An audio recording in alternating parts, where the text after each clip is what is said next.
اللہ اکبر لا الہ الا اللہ اکبر وللہ الحمد ان الحمد للہ نحمده ونستعینه ونستغفره ونؤمن به ونتوکل علیہ ونعوذ باللہ من شرور انفسنا ومن سیئات اعمالنا من يهده الله فلا مضل له ومن يضلل فلا هادي له واشهد ان لا الہ الا اللہ وحده لا شریک له واشهد ان محمدا عبده ورسوله ارسله بالحق بشيرا ونذيرا وداعيا الى الله باذنه وسراجا منيرا اما بعد فان خير الحديث كتاب الله وخير الهدي هدي محمد صلى الله عليه وسلم وشر الامور محدثاتها وكل محدثة بدعة وكل بدعة ضلالة وكل ضلالة في النار. الله اکبر لا الہ الا اللہ اکبر وللہ الحمد. اللہ اکبر لا الہ الا اللہ اکبر وللہ الحمد. اللہ رب العالمین کا بے انتہا شکر و احسان ہے کہ رب العالمین نے آج کے عظیم ترین دن میں ہمیں صحت مند اور تندرستی عنایت فرمائی ہے. دنیا کے بہت سے ایام ہیں لیکن اعظم الایام عند اللہ رب العالمین کے نزدیک تمام ایام میں سب سے بہترین دن آج کا دن ہے، یوم النحر کا دن ہے. ثم یوم القر، پھر اللہ کے نبی نے بیان فرمایا اس کے نیکسٹ دن یعنی 11 کل. آج کا روز سال کے تمام دنوں میں سب سے بہترین ہے، تمام ایام کے سردار ہے. اس لیے آج کے دن میں آپ کو لہو لعب نہیں کرنا ہے، آپ کو اپنے نفس کی خواہشات میں لگ کر کے گناہ کے کام کو انجام نہیں دینا ہے. اللہ رب العالمین کی اطاعت میں اپنے آپ کو لگانا ہے، رب العالمین کی فرمانبرداری میں آپ کو لگانا ہے. آج کا دن رب العالمین کے نزدیک کائنات کے تمام ایام میں سب سے بہتر ہے، اور آج کے دن میں رب العالمین نے جس کام کو سب سے زیادہ پسند فرمایا ہے وہ قربانی ہے. ہم میں سے بہت سے لوگ ہر سال جانوروں کی قربانی کرتے ہیں، لیکن قربانی یہ ہمیں کیا پیغام دیتی ہے، کیا درس دیتی ہے، شاید ہمیں نہیں معلوم ہے. آج کے خطبہ میں انشاءاللہ انہی باتوں کو بتلانے کی کوشش کی جائے گی. سب سے پہلا جو قربانی ہمیں درس دیتا ہے وہ اخلاص کا درس دیتا ہے. اللہ نے ارشاد فرمایا قل ان صلاتي ونسكي ومحياي ومماتي للہ رب العالمین. اے محمد صلی اللہ علیہ وسلم کہہ دیجئے کہ میری نماز، میری قربانی، میرا جینا، میرا مرنا سب کچھ رب العالمین کے لیے. بتلائیے کیا رب العالمین نے یہاں بیان فرمایا کہ میرے ساتھ ساتھ تمہارے لیے بھی، میرے ساتھ ساتھ میرے محمد صلی اللہ علیہ وسلم کے لیے بھی، میرے ساتھ ساتھ فلاں نیے کے لیے بھی؟ نہیں، بلکہ اللہ تعالیٰ نے اپنے لیے اس عبادت کو خاص کر دیا ہے. یعنی اللہ تعالیٰ اس بات کا حکم دینا چاہتا ہے، اس بات کا پیغام دینا چاہتا ہے قربانی کے ذریعے. جس طریقے سے قربانی صرف میرے لیے ہے، وَنُسُكِي وَمَحْيَايَ، اسی طریقے سے تمہاری پوری زندگی، تمہارے حیات میں جتنے بھی ہونے والے کام ہیں ان تمام کاموں کو صرف اللہ رب العالمین کے حوالے تمہیں کرنی ہے. ان تمام کاموں کے اندر اخلاص کا پایا جانا ضروری ہے. تو قربانی ہمیں اخلاص کا پیغام دیتی ہے، قربانی ہمیں تقوی کا پیغام دیتی ہے. اللہ نے ارشاد فرمایا لن ينال الله لحومها ولا دماؤها ولكن يناله التقوى منكم. اللہ رب العالمین کو ہرگز نہ تمہارے جانوروں کا خون پہنچتا ہے، نہ تمہارے جانوروں کا گوشت پہنچتا ہے، بلکہ رب العالمین کو صرف تمہارا تقوی پہنچتا ہے. اللہ اکبر. یعنی اللہ تعالیٰ کو تمہارے ظاہری اعمال سے کوئی مطلب نہیں ہے. تم جانور کو قربانی کرتے ہو، تمہارے گوشت کی ہمیں کوئی ضرورت نہیں ہے، نہ ہی تمہارے گوشت، نہ ہی تمہارے جانور کے خون کی ہمیں کوئی ضرورت ہے، بلکہ ضرورت ہے ہم جس چیز کو دیکھتے ہیں، جس چیز کی قدر ہم کرتے ہیں وہ ہے تقوی ہے. جس چیز کو ہم قدر کی نگاہ سے دیکھتے ہیں، رب العالمین صرف ہمارے تقوی کو دیکھتا ہے. رب العالمین کو ہمارے گوشت کی کوئی ضرورت نہیں ہے، رب العالمین کو جانور کی قربانی کی کوئی ضرورت نہیں ہے، لیکن رب العالمین ہمارے تقوی کا جانچ کرنا چاہتا ہے. لہذا رب العالمین اس قربانی کے ذریعے سے ہمیں تقوی کا پیغام دینا چاہتا ہے، اور یہی قربانی ہمیں توحید کا بھی درس دیتی ہے. اللہ نے ارشاد فرمایا قل ان صلاتي ونسكي ومحياي ومماتي للہ رب العالمین. کہہ دیجئے کہ میری نماز، میری قربانی، میرا جینا، میرا مرنا سب کچھ اللہ رب العالمین کے لیے ہے. بتلائیے بہت سے ایسے لوگ ہیں جو جانوروں کو قربان کرتے ہیں معبودوں کے نام پر، غیروں کے نام پر. اللہ نے بیان فرمایا یہ اللہ رب العالمین کی عطا کردہ نعمت ہے, اللہ رب العالمین کی پیدا کردہ مخلوق ہے, لہذا رب العالمین کا سب سے زیادہ اس پر حق بنتا ہے. اس میں صرف اور صرف رب العالمین کا حق ہے. رب العالمین ہی کے لیے جانور کو قربان کیا جانا چاہیے. اللہ تعالیٰ اس کے ذریعے توحید کا پیغام دینا چاہتا ہے کہ میرے بندو, جس طریقے سے میرے ہی خاطر تم قربانی دیتے ہو, اسی طریقے سے زندگی بھر تم صرف میرے ہی رضا کی خاطر کام کرو گے, میری محبت کی خاطر کام کرو گے, میری توجہ کو حاصل کرنے کی خاطر تم کام کرو گے. یہ قربانی ہمیں شکر الہی کی دعوت دیتی ہے. اللہ رب العالمین نے دنیا کے اندر ان گنت نعمتیں عنایت فرمائی, ہمیں اتنی نعمتیں عنایت فرمائی جن نعمتوں کا شمار کرنا ہمارے لیے ناممکن ہے. وَإِن تَعُدُّوا نِعْمَةَ اللَّهِ لَا تُحْصُوهَا. اللہ نے ارشاد فرمایا وَالْبُدْنَ جَعَلْنَاهَا لَكُم مِّن شَعَائِرِ اللَّهِ لَكُم فِيهَا خَيْرٌ فَاذْكُرُوا اسْمَ اللَّهِ عَلَيْهَا صَوَافَ فَإِذَا وَجَبَتْ جُنُوبُهَا فَكُلُوا مِنْهَا وَأَطْعِمُوا الْقَانِعَ وَالْمُعْتَرَّ كَذَلِكَ سَخَّرْنَاهَا لَكُمْ لَعَلَّكُمْ تَشْكُرُونَ. یہ قربانی کے بڑے جانور, یہ اللہ رب العالمین کی نشانیوں میں سے ایک عظیم نشانی ہے. جب گھٹنے کے بند تم انہیں باندھ لو تو انہیں قربان کر دو اللہ رب العالمین کے نام پر. پھر اللہ نے ارشاد فرمایا فَإِذَا وَجَبَتْ جُنُوبُهَا, جب پہلو کے بل گر پڑے یعنی جانور مر جائے, مردہ ہو جائے ذبح کرنے کے بعد, فَكُلُوا مِنْهَا, اسے کھاؤ, وَأَطْعِمُوا الْقَانِعَ وَالْمُعْتَرَّ, نہ مانگنے والوں کو بھی کھلاؤ اور مانگنے والوں کو بھی کھلاؤ. اللہ رب العالمین نے ان جانوروں کو تمہارے حوالے کر دیے ہیں تاکہ تم رب العالمین کا شکریہ ادا کرو. تو اللہ تعالیٰ اس بات کو بیان فرماتا ہے کہ اللہ تعالیٰ نے تم پر ہزاروں نعمتوں کو نچھاور فرمایا ہے, جن نعمتوں میں سے ایک نعمت قربانی کے جانور کو تمہارے حوالے کر دینا ہے. یہ جانور بڑے طاقتور ہوتے ہیں, اس کے باوجود اللہ تعالیٰ نے آپ کے حوالے کر دی ہیں. آپ ان کے مقابلے میں بہت کمزور ہے. کیا ہم میں سے 10 آدمی بھی ایک اونٹ کا مقابلہ کر سکتا؟ نہیں مقابلہ کر سکتا. اس کے باوجود بھی اللہ تعالیٰ نے ان اونٹوں کو انسان کے حوالے کر دیے ہیں. انسانوں کو رب العالمین نے ان کا مالک بنا دیا ہے اور ان جانوروں کو رب العالمین ان کے ماتحتی میں دے دیا ہے. تو اللہ نے ارشاد فرمایا یہ نعمتیں رب العالمین تمہیں دیتا ہے, اور اسی طریقے کی انگنت نعمتیں رب العالمین نے تم پر نچھاور کر رکھی ہے. ان تمام نعمتوں کا تمہارے پر شکر لازمی ہے. اسی طریقے سے یہ قربانی ہمیں پچھلے انبیاء علیہم السلام کے اسوا کو اپنانے کا درس دیتی ہے. اللہ نے ارشاد فرمایا دراصل یہ جو سنت ہم اپنا رہے ہیں یہ سنت ابراہیمی ہے. اللہ نے ارشاد فرمایا قد كانت لكم اسوة حسنة في ابراہیم والذین معه, بے شک رب العالمین نے ابراہیم علیہ السلام کی پوری زندگی تمہارے لیے اسوا اور آئیڈیل بنا دیا ہے.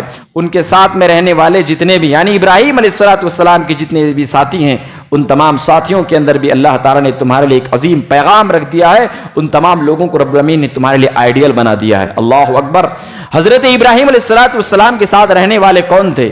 لوط علیہ السلام رہنے والے تھے. لوط علیہ السلام کی زندگی کو اپنا آئیڈیل بنائیے. حضرت ابراہیم علیہ السلام کے ساتھ رہنے والے ہاجرہ علیہ السلام تھیں, سارہ علیہ السلام تھیں, اسحاق علیہ السلام تھے, حضرت اسماعیل علیہ السلام تھے. اللہ تعالیٰ نے ان تمام کی زندگی میں ابراہیم علیہ السلام کے ساتھ ساتھ ان تمام لوگوں کی زندگی میں ایک بہترین اسوا رکھ دیا ہے, بہترین آئیڈیل رکھ دیا ہے, ہمارے لیے ایک بہترین نمونہ رکھ دیا ہے. اللہ نے ایک جگہ ارشاد فرمایا اولئک الذین ھدی اللہ فبہداہ مقتدی. ان تمام لوگوں کو رب العالمین نے ہدایت دیا, ان تمام لوگوں کو رب العالمین نے نبوت سے سرفراز فرمایا. تمہارے اوپر یہ ضروری ہے کہ تم ان لوگوں کی اقتداء کرو, کامیابی اسی میں ہے, فرمانبرداری اگر تم کرو گے تو اسی میں تمہارے لیے ہدایت کا سامان ہے. تو اللہ تعالیٰ اس کے ذریعے ہمیں قربانی کے ذریعے اللہ رب العالمین ہمیں پچھلے انبیاء علیہم السلام کے نقش قدم پر عمل پیرا ہونے کا حکم دیتا ہے. یہ قربانی ہمیں اتباع سنت کا پیغام دیتی ہے. حضرت جندب بن سفیان البجلی رضی اللہ تعالیٰ عنہ بیان فرماتے ہیں اللہ کے نبی صلی اللہ علیہ وسلم کے ساتھ ہم عید الاضحیٰ کی نماز پڑھنے کے لیے روانہ ہوئے. کچھ لوگوں نے قربانی کر لیا. عید کی نماز کے بعد رسول اللہ صلی اللہ علیہ وسلم نے ارشاد فرمایا من ذبح قبل الصلاۃ فلیذبح مکانها اخرى. جس نے ہماری نماز سے پہلے قربانی کر لی اس کے اوپر لازم ہے کہ وہ قربانی اب کرے, اور جس نے قربانی نہیں کی وہ اللہ کا نام لے اور جانور کو ذبح کرے. اللہ اکبر. یہ قربانی ہمیں اتباع سنت کا پیغام دیتی ہے. جن لوگوں نے قربانی کے جانور کو اتباع سنت کے مطابق نہیں کیا تھا, اللہ کے نبی نے انہیں حکم دیا کہ تمہارا یہ عمل رائے گاہ ہو گیا, برباد ہو گیا، تمہیں دوبارہ عمل کرنا پڑے گا، اس لیے کہ تم نے سنت کے مطابق یہ عمل نہیں کیا۔ تو اللہ رب العالمین اس کے ذریعے ہمیں یہ پیغام دینا چاہتا ہے کہ دیکھو سنت کی پیروی میں کامیابی ہے، سنت کی پیروی اگر نہیں کرو گے تمہارا ویسا ہی عمل ہوگا لیکن تمہارا وہ بھی عمل برباد ہو جائے گا، تمہارا وہ عمل بیکار ہو جائے گا۔ سنت کی اتباع میں تمہارے لیے بھلائی ہے۔ یہ پیغام قربانی کے ذریعے ہمیں اللہ تعالیٰ دینا چاہتا ہے کہ دیکھو رب العالمین کی راہ میں عمدہ مال خرچ کرو۔ اسی لیے جانوروں کو آپ دیکھیں گے کہ اللہ کے نبی صلی اللہ علیہ وسلم نے یہ حکم دیا ہے کہ جانور بے عیب ہونا چاہیے، جانور تندرست ہونا چاہیے، جانور جوان ہونا چاہیے۔ یہ اللہ کے نبی صلی اللہ علیہ وسلم کا حکم ہے۔ اللہ نے ارشاد فرمایا لن تنالوا البر حتى تنفقوا مما تحبون وما تنفقوا من شيء فإن الله به عليم۔ تم اللہ کی محبت کو کبھی حاصل کر ہی نہیں سکتے، حقیقت میں رب العالمین کی محبت کو تم پا ہی نہیں سکتے اس وقت تک جب تک کہ تم اپنی محبوب ترین چیزوں میں سے اللہ رب العالمین کی راہ میں کچھ خرچ نہ کرو۔ اور جو کچھ بھی تم اللہ کی راہ میں خرچ کرتے ہو ان تمام چیزوں کو اللہ تعالیٰ جانتا ہے۔ اللہ تعالیٰ اس کے ذریعے پیغام دینا چاہتا ہے کہ کائنات کے لوگوں سنو، یہ قربانی تم دے رہے ہو، قربانی کا جانور بے عیب ہے، جس طریقے سے تندرست ہے اسی طریقے سے تم اللہ کی راہ میں جب خرچ کرو گے تمہارا مال پاک ہونا چاہیے، تمہارا مال بے عیب ہونا چاہیے، تمہارا مال بہترین ہونا چاہیے۔ قربانی کے ذریعے اللہ تعالیٰ جو ہمیں پیغام دینا چاہتا ہے وہ غربا اور مساکین کی خدمت کرنے کا اللہ تعالیٰ ہمیں حکم دیتا ہے۔ اسی لیے اللہ نے بیان فرمایا قربانی کے جانوروں کے بارے میں فَكُلُوا مِنْهَا وَأَطْعِمُوا الْقَانِعَ وَالْمُعْتَرَّ۔ قربانی کا جانور تو تم ذبح کر رہے ہو، خود بھی کھاؤ، غریبوں کو کھلاؤ، ان لوگوں کو کھلاؤ جو مانگتے نہیں ہیں اور ان لوگوں کو بھی کھلاؤ جو مانگتے ہیں۔ دوسری جگہ اللہ نے ارشاد فرمایا فَكُلُوا مِنْهَا وَأَطْعِمُوا الْبَائِسَ الْفَقِيرَ۔ خود کھاؤ اور فقیر محتاج تنگ دست لوگوں کو بھی کھلاؤ۔ اور اللہ کے نبی صلی اللہ علیہ وسلم نے بیان فرمایا فَكُلُوا وَادَّخِرُوا وَتَصَدَّقُوا۔ لوگوں کھاؤ، جمع بھی کرو اور اس کے ساتھ ساتھ لوگوں کو بھی کھلاؤ، صدقات و خیرات بھی کرو۔ تو گویا قربانی یہ ہمیں پیغام دیتی ہے کہ قربانی کا جانور جس طریقے سے تمام لوگوں کے لیے رب العالمین نے رکھ دیا ہے اسی طریقے سے تمہاری پوری دولت میں بھی رب العالمین نے تمام لوگوں کا حق رکھا ہے، غریبوں کا حق رکھا ہے، مسکین کا حق رکھا ہے، مساجد کا حق رکھا ہے، مکاتب کا حق رکھا ہے۔ یہ حق تمہیں اللہ رب العالمین کے بندوں تک پہنچانا ہے اسی طریقے سے جس طریقے سے تم قربانی کا گوشت اللہ رب العالمین کے حکم پر اللہ رب العالمین کے بندوں تک تم پہنچاتے ہو۔ یہ قربانی جو ہمیں پیغام دیتی ہے وہ صحت و تندرستی میں اللہ رب العالمین کی عبادت کا ہمیں پیغام دیتی ہے۔ دیکھیے قربانی کے جانور کو دیکھیے، اللہ کے نبی صلی اللہ علیہ وسلم نے قربانی کے جانور کے بارے میں کیا بیان فرمایا؟ اربع لا تجوز فی الاضاحی۔ قربانی کے جانوروں میں 4 قسم کے جانور اللہ رب العالمین کو ناقابل قبول ہے۔ ایک وہ جانور جو اندھا ہو، العورا بین عورہا، جس کا اندھا پن ظاہر ہو، ایک مریض جس کا مرض بالکل ظاہر ہو، اور ایسا لنگڑا جس کا لنگڑا پن ظاہر ہو، اور ایسا بوڑھا جانور جس کے ہڈیوں میں گودا نہ ہو۔ گویا اللہ تعالیٰ ان جانوروں کے صفات کو بیان فرما کر ہمیں یہ پیغام دینا چاہتا ہے کہ جوانی کی عبادت اللہ تعالیٰ کو محبوب ہے، صحت مندی کی عبادت اللہ تعالیٰ کو محبوب ہے، ورنہ بڑھاپے میں سرکش انسان بھی عبادت گزار بن جاتا ہے، بڑھاپے میں چور بھی توبہ کر لیتا ہے، ڈاکو بھی اپنی ڈکیتی سے باز آ جاتا ہے۔ تو لہذا اللہ تعالیٰ ہمیں یہ پیغام دیتا ہے کہ اس جوانی کے عالم میں، اس جوانی کے موسم میں اللہ رب العالمین کی عبادت میں اپنی پوری جوانی گزار دو۔ اللہ تعالیٰ یہ چاہتا ہے۔ یہ قربانی کے جانوروں کے ذریعے سے اللہ تعالیٰ ہمیں قربانی کے جانوروں پر شفقت کرنے کا پیغام دیتا ہے۔ شداد بن اوس رضی اللہ تعالیٰ نے بیان فرماتے ہیں رسول اللہ صلی اللہ علیہ وسلم نے ارشاد فرمایا اذا ذبحتم فاحسنوا الذبح۔ جب تم جانور کو قربان کرو، جانور کو ذبح کرو تو بہترین طریقے سے ذبح کرو۔ پھر اللہ کے نبی نے بیان فرمایا فَلْيُحِدَّ شَفْرَتَهُ، لہذا تم میں سے کوئی شخص چاقو کو بہترین طریقے سے خوب تیز کر لے اور جانور کو راحت پہنچائے، سکون پہنچائے، جھٹکے میں اسے ختم کر دے۔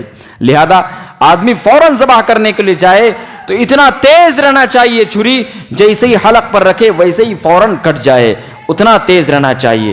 اللہ کے نبی صلی اللہ علیہ وسلم قربانی کے ذریعے ہمیں یہ پیغام دینا چاہتے ہیں اور خود رب العالمین یہ پیغام دینا چاہتا ہے کہ جانوروں کے ساتھ نرمی کا برتاؤ کیا جائے۔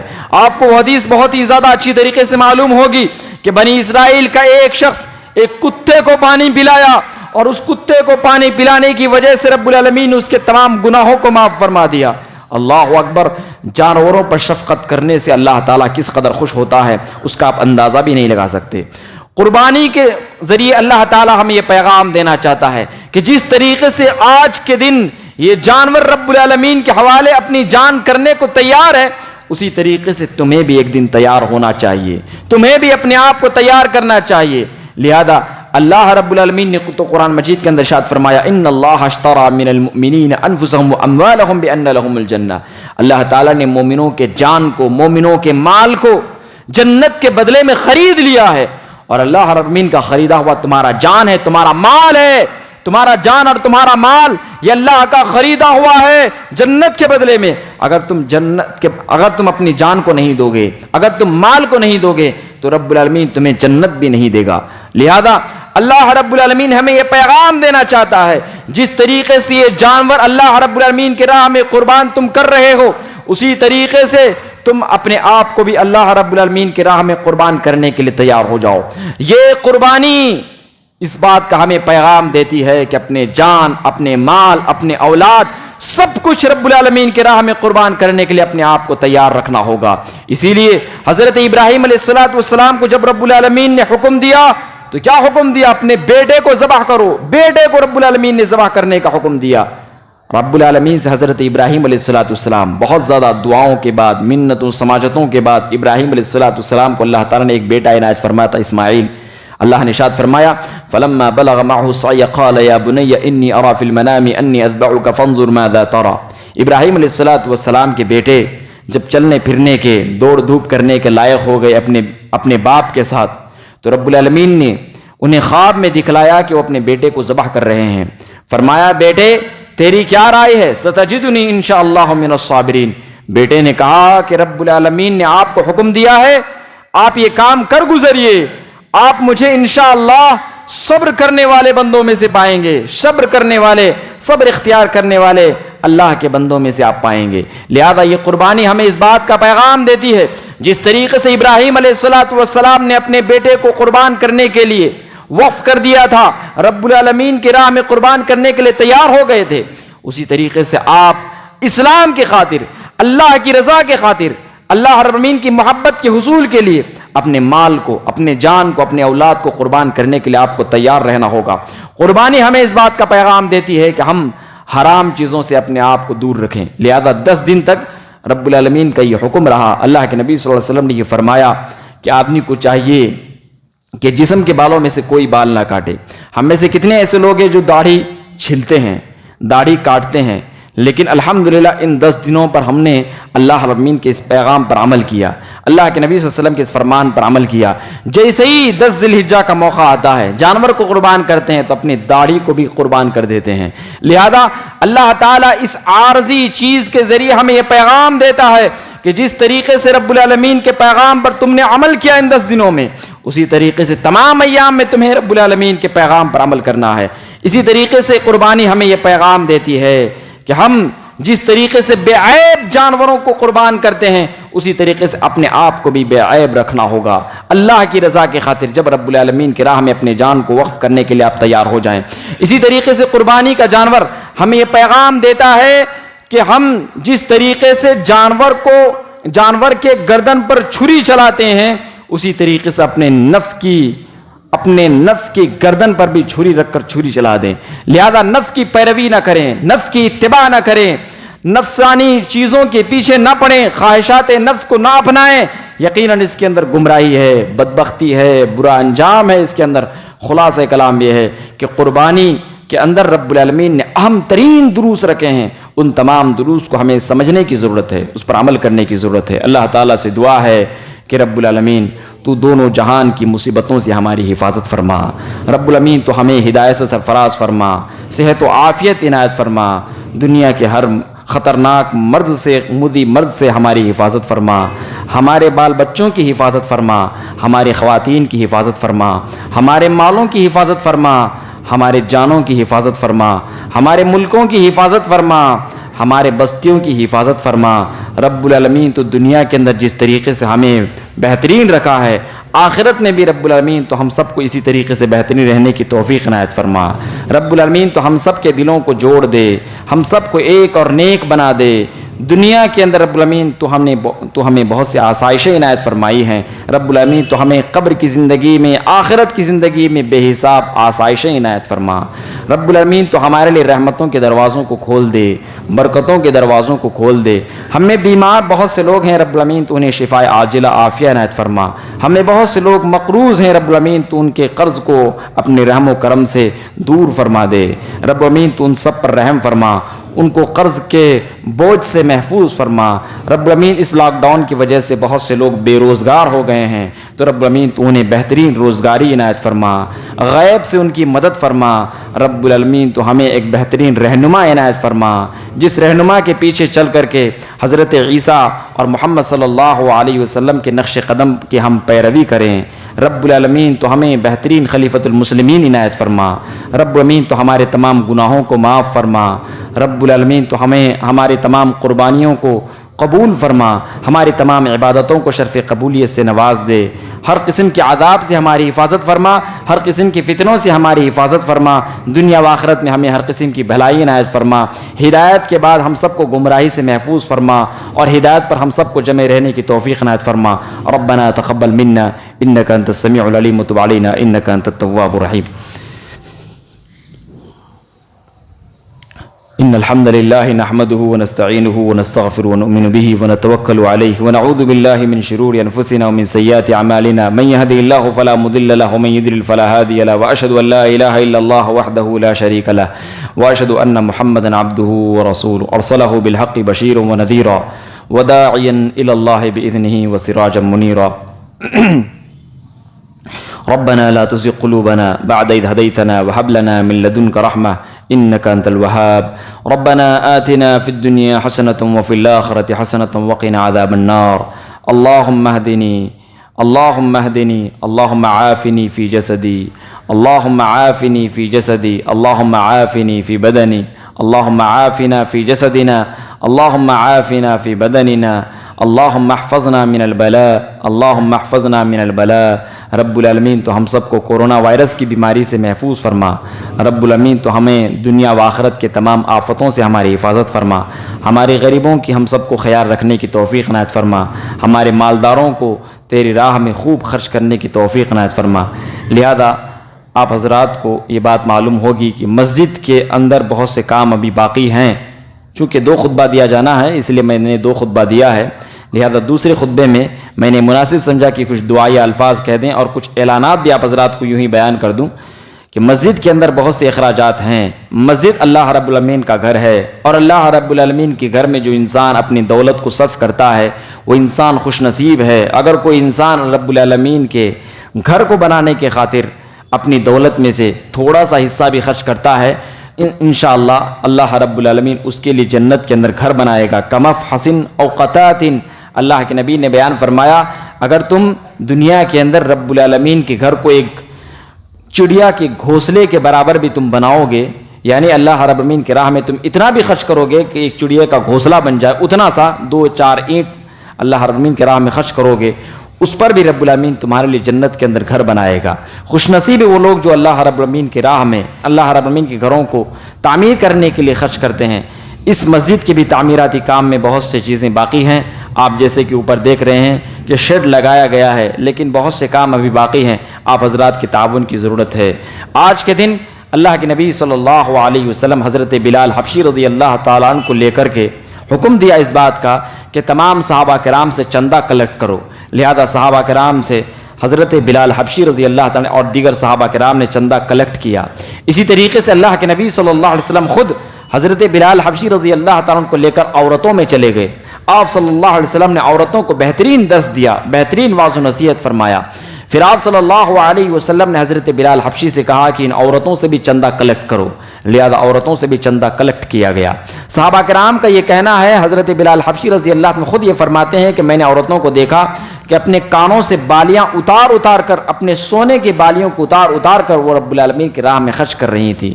لہذا خوش نصیب وہ انسان جو اللہ کے نبی صلی اللہ علیہ وسلم کی سنت کی پیروی کرے۔ آج کا دن کائنات کے تمام ایام میں سب سے بہترین دن ہے، اس لیے آج کا دن اگر کوئی انسان اللہ کی راہ میں خرچ کرتا ہے وہ سب سے بہترین خرچ انشاءاللہ شمار کیا جائے گا۔ آج کے دن جو انسان عبادتوں کو کرتا ہے انشاءاللہ وہ اللہ رب العالمین کے نزدیک تمام عبادتوں میں سب سے بہترین عبادت شمار کیا جائے گا۔ اس لیے رب العالمین کی راہ میں خوب خرچ کیجئے، اپنے اعزاء و اقارب کا بھی خیال کیجئے، اپنے غریب اور فقراء مساکین بھائیوں کا بھی خیال کیجئے، بیواؤں، یتیموں اور مسکینوں کا خیال کیجئے۔